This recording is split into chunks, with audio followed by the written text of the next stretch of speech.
You're listening to Convenience Matters, brought to you by NACS.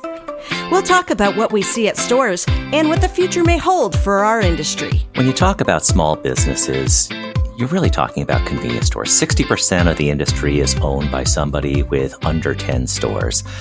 How did they get involved in the industry?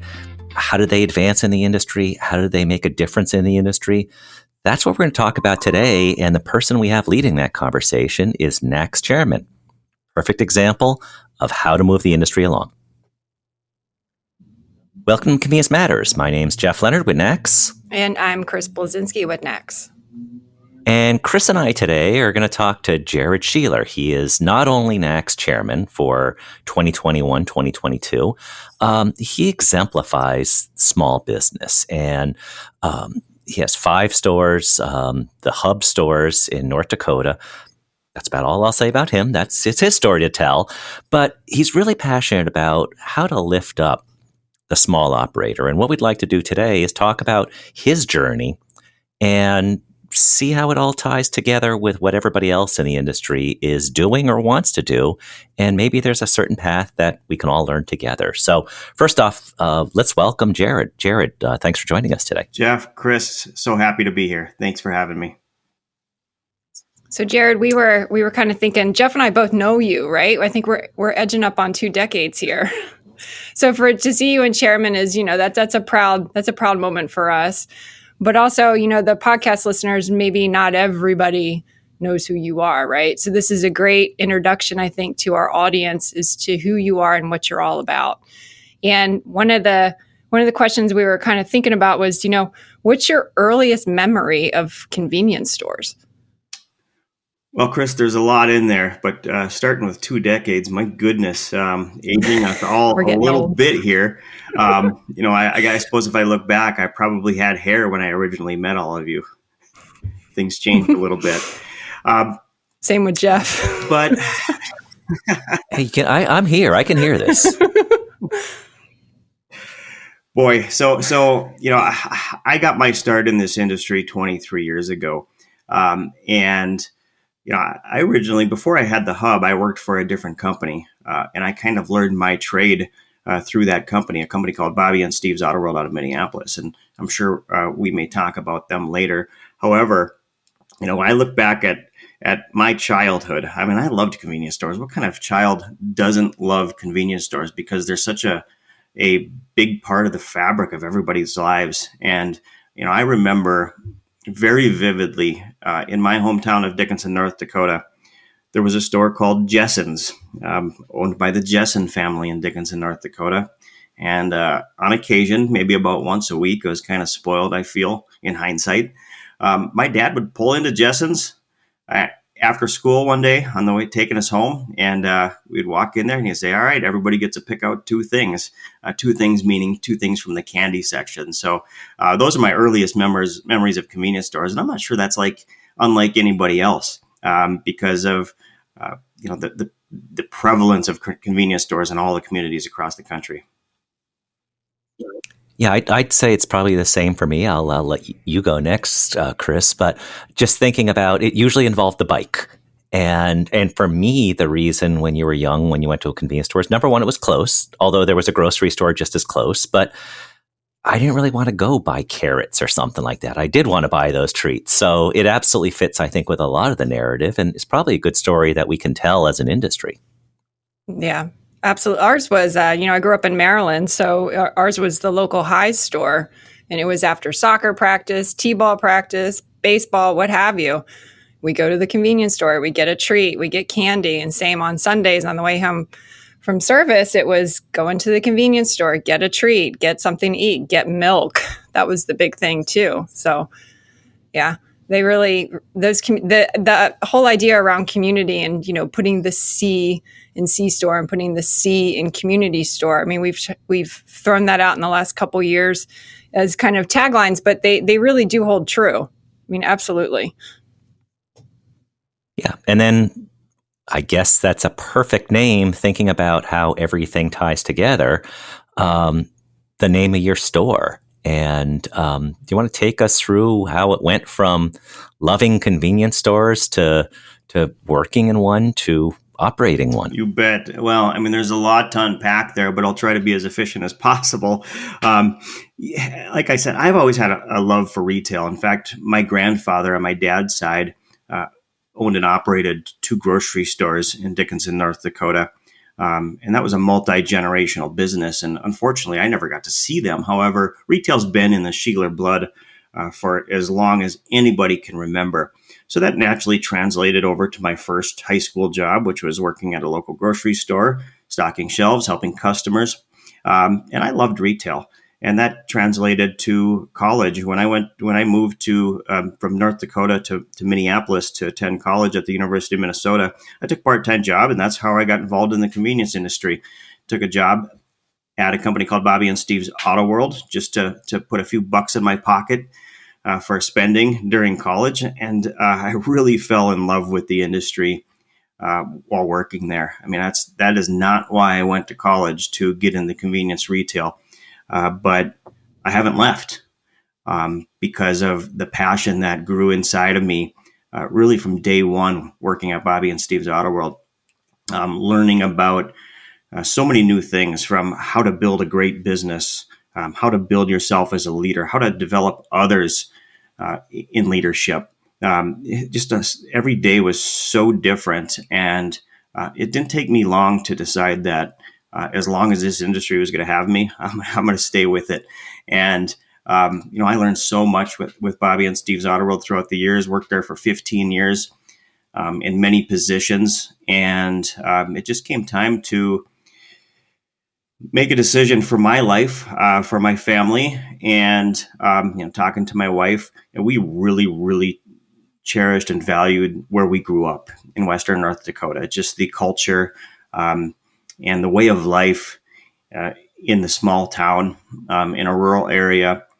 And we combined our desire that was growing in us to move back home, and combine it with a business opportunity. And met up with some investment partners and pitched a plan to them on building a new convenience chain based in Western North Dakota. And we did that in 2015, opened our first store in 2015, called the Hub Convenience Stores, the Hub. It was one of those things where we didn't know what to call the business. So I just started with a list of about 100 names. I'm assuming it doesn't stand for hubcap. Not hubcap. No, in fact, the idea of the hub, which was out of that list of 100, we narrowed that down pretty quickly. And the hub always stood out to me as number one, almost from the beginning, because I wanted our businesses to be the hub of our communities in so many different ways, from being the convenience destination within the communities that we served, to being the hub of the community as far as our involvement in the community, our donations and contributions to the community, as far as being a great place to work, and then being something that the consumers in our area didn't expect out of convenience. So the hub really stood. It just stuck with us. We ran with that name. We built our logo around it using a gear as kind of our iconic part of our logo. And I love it. I love it. It's part of our imaging inside of our stores. It's part of who we are. It's not just a word anymore. It's really it's really our lifeblood. So with the naming, I know when the larger you get, the more you think about it or overthink names. You look it up. Does it mean something bad in a foreign language? Is the URL bot? What else can you do? What was the process? I mean, was it really that fast where it's just all of a sudden and then the light bulb goes off and it's like the name we just eliminated the list here and we got the hub and we're going with it. No focus groups, right? No focus groups at all. This was all internal. Well, I take that back, because we did want to build a look, an image, both from our logo and internally from our interior design standpoint, that appealed to the working mom. So I did reach out to many working moms that I know. So that was my little internal self-made focus group that gave me the thumbs up or thumbs down on the various designs that I put in front of them. But yeah, starting with that list of 100, went through almost any type of word that you could think of, from Greek gods to naval call signs that have been popular throughout the years. And like I said, the hub it made the top 10 with a bullet right away. And as we were narrowing down the top 10, it just stood out because it was, again, we knew that's what we wanted to be. Yeah, there's a lot of positive connotation to what that word means, right?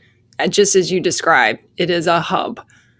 It is a hub for the community, and we felt that. Jeff and I had the honor of coming to visit you several years ago, and we could feel it. You know, Dickinson isn't the largest city we've ever been to, but certainly that your store, exactly where it was, from what I could tell, was that was the spot.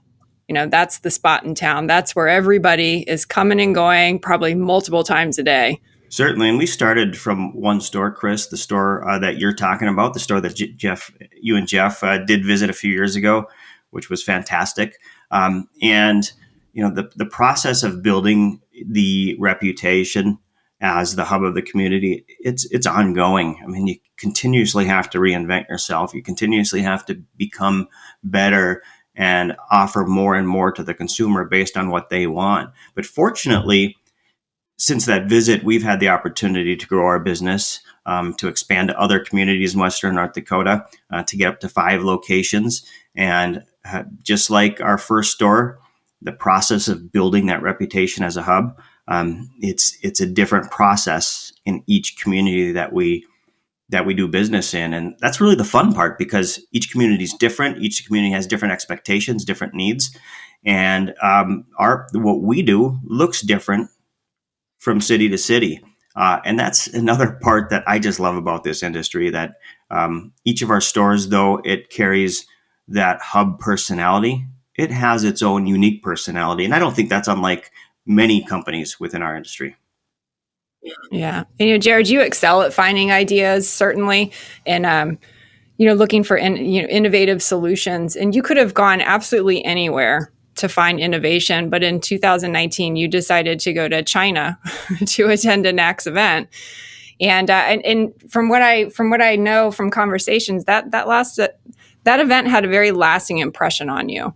It did. I mean, what you saw. And Convenience Summit Asia in Shanghai was an absolutely amazing experience. And a little bit of a trivia answer about me.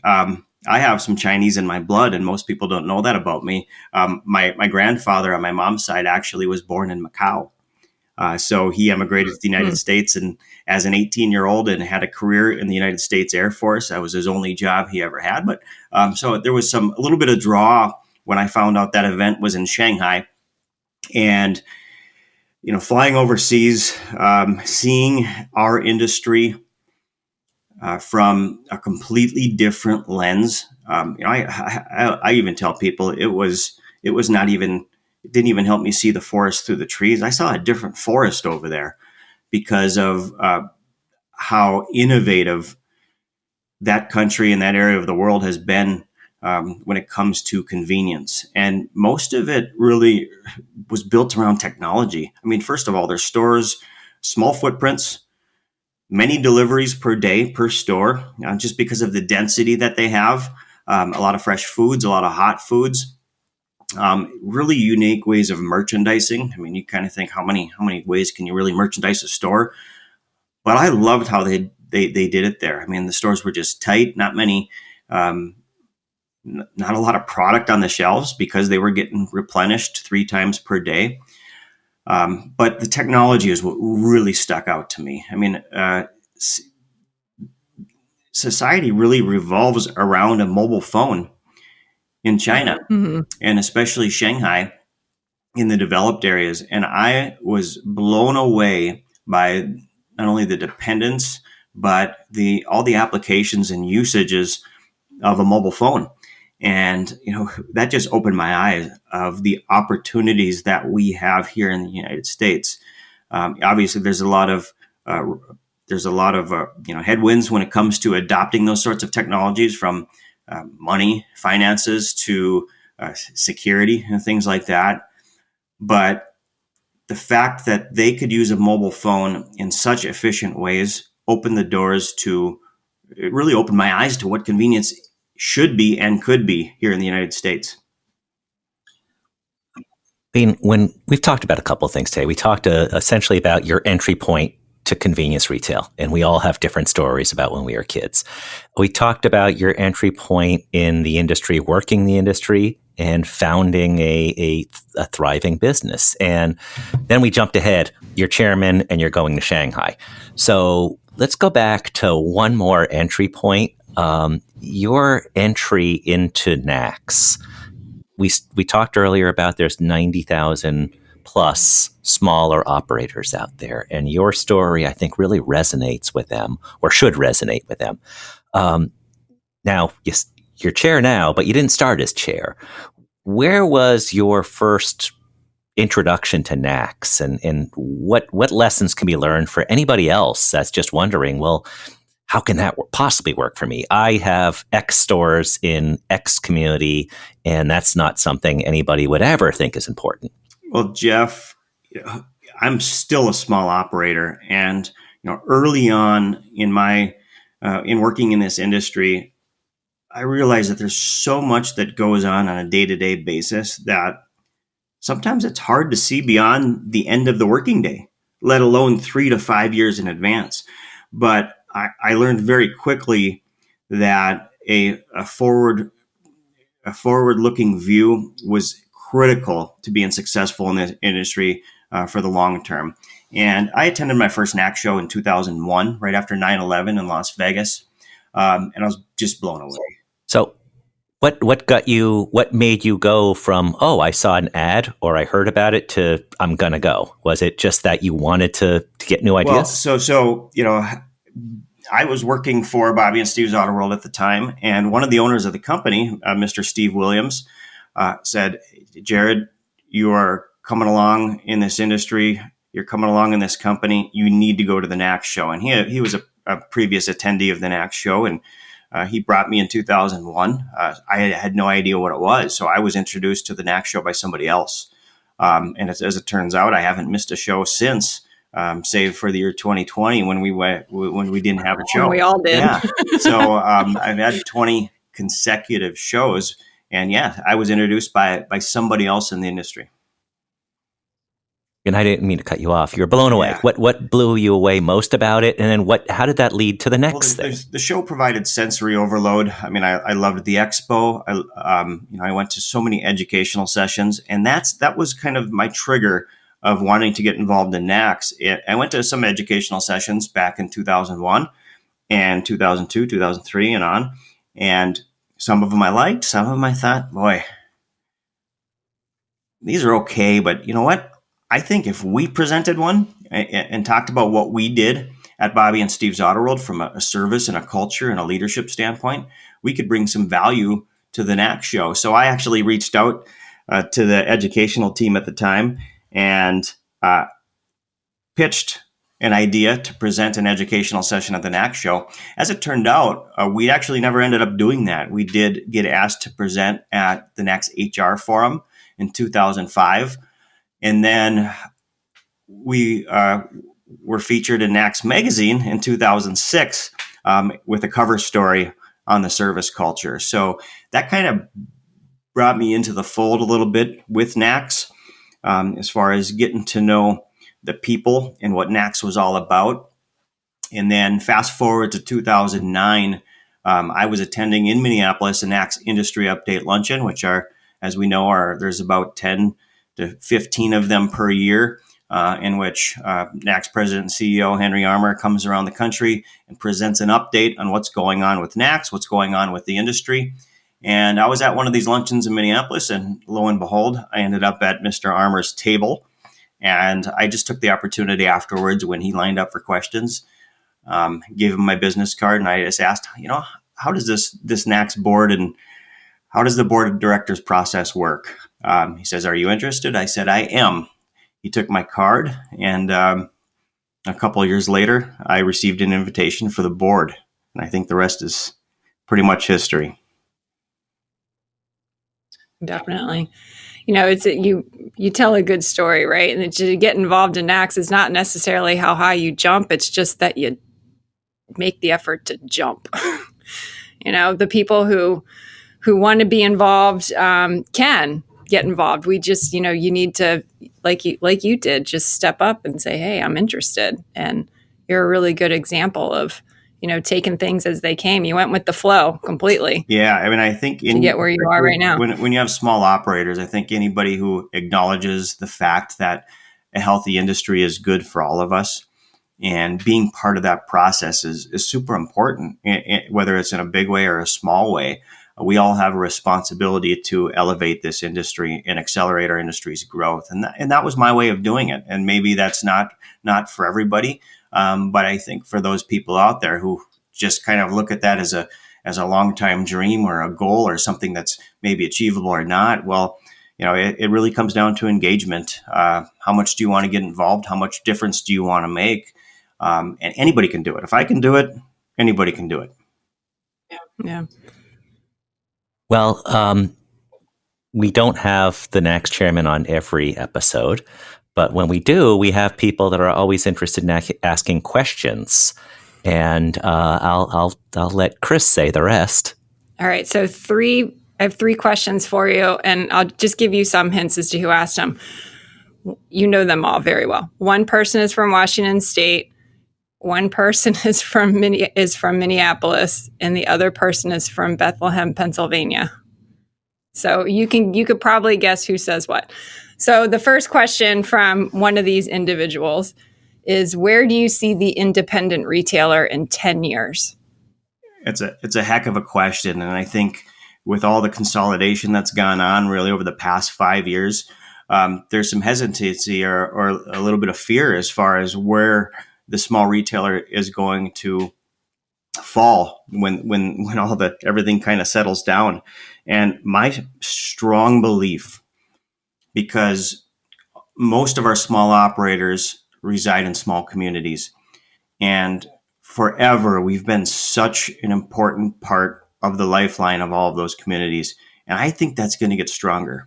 So whereas the big get bigger, those of us, though the competitive landscape is going to change, the ability to compete on price is going to change a little bit. We have to remember that's not how we've staked our claim in this industry, through price. So we might have gasoline or a candy bar that's a little bit more than a competitor down the street or up the road or a few miles away. But it's what we are and who we are to our communities. That's always going to be important.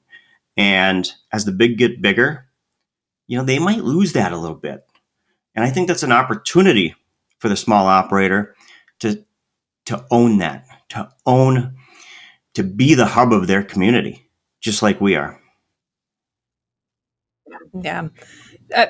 You touch on a good point, though, like the localization of the local convenience store, right? Like, that's local always comes up as this top trend of the year, where it's local product, local services, local. Yeah. So I think the independent operator, I mean, that's as local as you can possibly get. And we've always been that way. Yeah. And I'm sure you'll make that list available of the 99 other names that probably all focus on local if somebody wants to arrange a trade. Everything has a price. Right, your second question is, first you have to pick one of the 3, which is Cabernet, bourbon, or IPA. And once you make your choice, because you can only choose one, who in the industry would you sit down with to enjoy that cocktail? You're really putting me in a tough spot here. That's like putting a big plate of chocolate in front of me and just saying pick one. So if I had to pick one, I like IPAs. I don't love them. I love wine, but if I had to pick one, I think I would have to go with a good bourbon. And if I could sit down with anybody in the industry, that's a difficult list to water down. I mean, I have great respect for so many people, but I look at the operators in the industry that have transformed how consumers look at us. And he's a good friend of mine, but the first name that comes to mind is Mr. Joe Sheets from Sheets in Pennsylvania. And he is, at least the third generation leader of that company, who just handed off the reins of the company to his brother, Travis. But Joe is a dynamic leader, forward thinking, a genuine person. And his company has blazed a path for this industry that without them, I'm not sure where we would be, because they've set the standard. And I would relish any opportunity, friend or not, to sit down with a guy like Joe, because of the person who he is and what he's done for the industry. Well, if we can set that up, we'll pay for the bourbon, and it could be more than one if you want. Your third question's a little, well, it's probably insider, and you'll get it more so than I will when I saw it. What is your favorite animal, and what made you decide it was an alligator? It's actually a crocodile. There is a difference. It's I'm not into the cute and fluffy per se. That's not a knock on a cute and fluffy puppy or a kitten. But I like aggressive animals. I like animals that go out and they have to.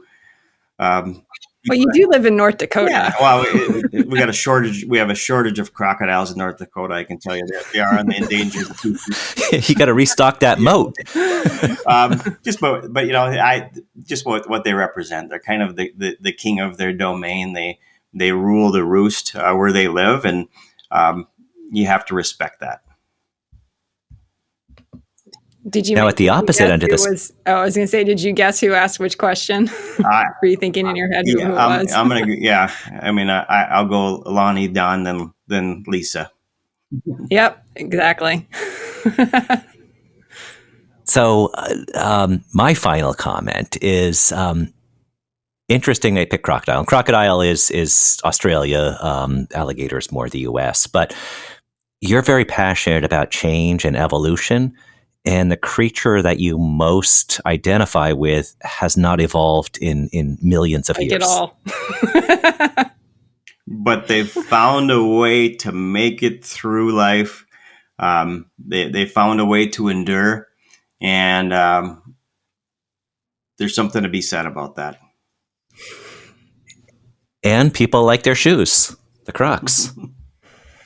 So, Jared, before we let you go, what are you looking forward to most this year as your time as chairman of NACS? Well, I appreciate you asking that. If there's any benefit I could get out of this next year, it would be to personally meet as many forward-thinking small operators as possible. I would like to do whatever I can within my power to help as many people take their businesses to the next level.